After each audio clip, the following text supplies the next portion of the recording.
Halo, hari ini aku mau menyampaikan surat terbuka untuk majalah Bobo yang sudah menjadi majalah favorit saya semenjak kecil ya. Dan mungkin sedikit konteks aja gitu. Sebenarnya ide ini sempat kepikiran setelah saya mulai membiasakan anak-anak saya mulai membiasakan membaca majalah Bobo untuk anak-anak saya gitu. Ya, anak saya umurnya 5 tahun dan 2 tahun. Dan selama membaca selama sesi kita baca majalah Bobo ini, yang aku tangkap gitu ya, karakter-karakter cerita-cerita yang ada di majalah Bobo ini sifatnya timeless gitu.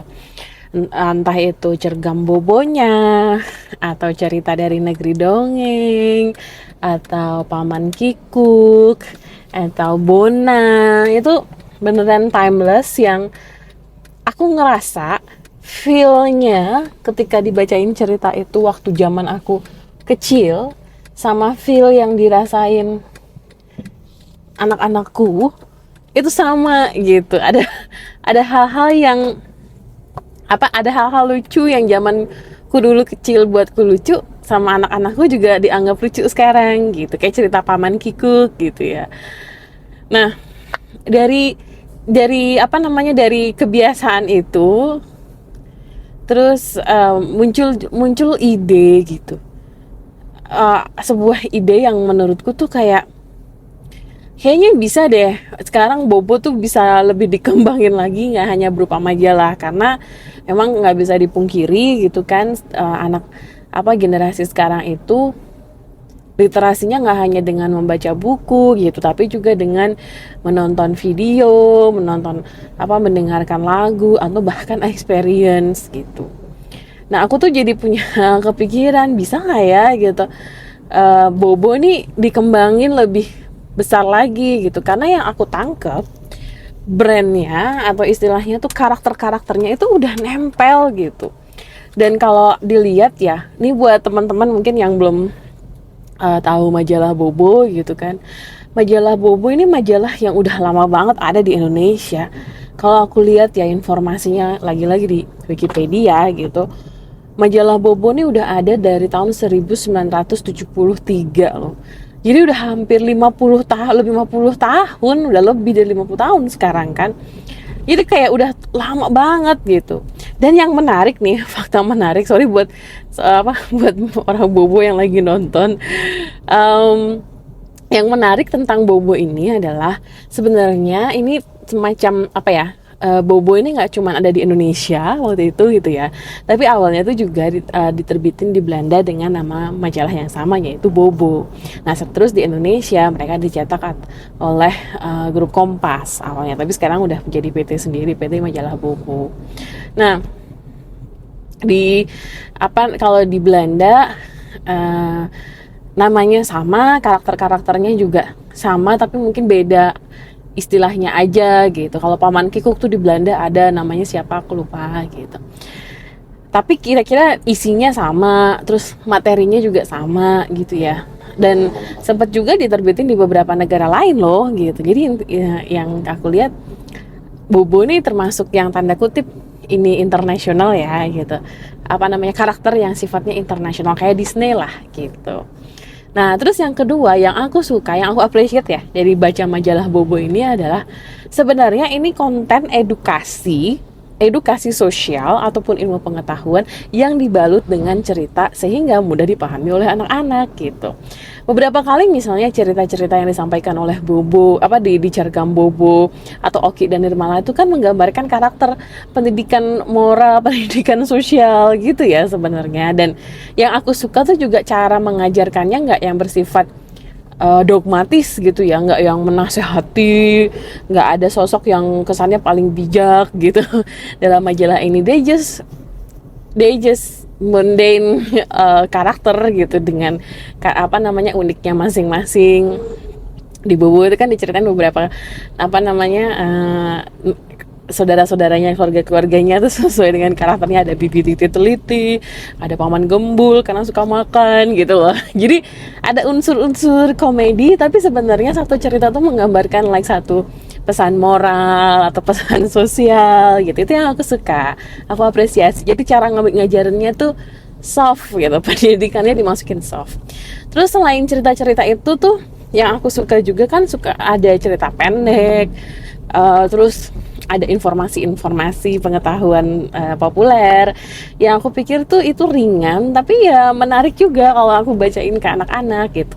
Akunya juga jadi ikut belajar, misalnya ada beberapa informasi yang menurutku luput gitu ya, aku belum pernah tahu, oh iya ya gitu. Jadi sesi membaca majalah Bobo tuh setidaknya buat aku menjadi sesi yang menyenangkan buat anak-anak dan orang tua gitu.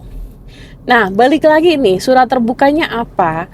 Aku ngebayangin, bisa gak sih gitu, Bobo ini ada timpaknya dong gitu. Sebagai orang tua yang gelisah gitu ya, kadang-kadang bingung mau apa namanya, mau ngajak anak-anak bermain di mana gitu. Kebayang tuh kayak, seru juga ya kalau Bobo ini ada timpaknya sendiri gitu. Sebenarnya kan ini tuh bukan hal yang baru ya menurutku. Kayak Disney, mereka kan udah sampai bikin bisnisnya tuh Disney Theme Park, dan itu tuh juga termasuk yang apa namanya, tujuan pariwisata seluruh dunia gitu kan. Kayak aku pernah ke Disney Paris sekitar tahun 2012-an lah kalau nggak salah ingat ya, atau 2013. Nah, waktu aku ke sana tuh memang yang aku lihat ini tempat dimana orang-orang yang dulu waktu masa kecilnya pernah nonton film-film Disney menjadi tempat yang nostalgia gitu. Jadi sebenarnya bukan hanya theme park untuk anak-anak, tapi juga buat keluarga, family theme park jatuhnya gitu. Karena waktu di Disney itu waktu itu ada karakter Mickey Mouse, Minnie Mouse, terus ada apa namanya karakter Aladdin gitu ya itu zaman. Terus ada karakter macam-macam, bahkan kartun-kartun yang baru sekarang gitu ya, Princess Elsa. Di zaman itu udah ada belum ya, aku lupa. Tapi yang aku maksud adalah yang dijual di Disney itu apa, di Disney Theme Park itu kan sebenarnya bukan hanya wahana mainannya, tapi kan juga menjual tanda kutip karakternya, menjual ceritanya, membuat orang tuh jadi punya rasa nostalgia ketika kesana, menikmati momennya tuh bukan hanya karena untuk menikmati wahana-wahananya, tapi juga karakter-karakternya, cerita-ceritanya. Nah, hal ini yang menurutku bisa banget gitu dikembangin sama Bobo.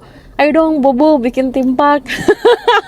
Mungkin kalau misalnya bikin sendiri modalnya gede kali ya, tapi mungkin bisa kerja sama gitu dengan theme park yang ada. Terus kalau bisa theme parknya di Jogja dulu ya, karena saya ada di Jogja. Tapi menurutku tuh kayak misalnya ya, aku sempat ngebayangin tuh, seru kali ya kalau ada wahana istana. Kalau di Ancol kan ada istana boneka gitu kan, kalau di sini wahana istana Bobo gitu. Terus nanti di setiap kalau di istana boneka kita naik perahu gitu kan, dulu ya saya ingat, aku udah lama juga nggak ke Ancol, tapi naik perahu, terus ada gambar-gambar, bukan gambar, boneka-boneka yang ada. Nah menurutku tuh boneka-boneka ini bisa loh, boneka Bobo, boneka Coreng, boneka Upik, boneka emak, bapak gitu ya, karakter-karakter Bobo. Terus mereka lagi ngapain, aku sih kayak that's apa ya, menjadi imajinasi aja, menjadi imajinasi yang indah juga ya kalau ada seperti itu. Atau misalnya nih ada pertunjukan di theme park itu, ada pertunjukan cerita dari negeri dongeng gitu. Oki dan Nirmala misalnya, ada pertunjukannya, ada Ratu Bidadarinya, terus ada Raja Cemberut ya kalau nggak salah ininya.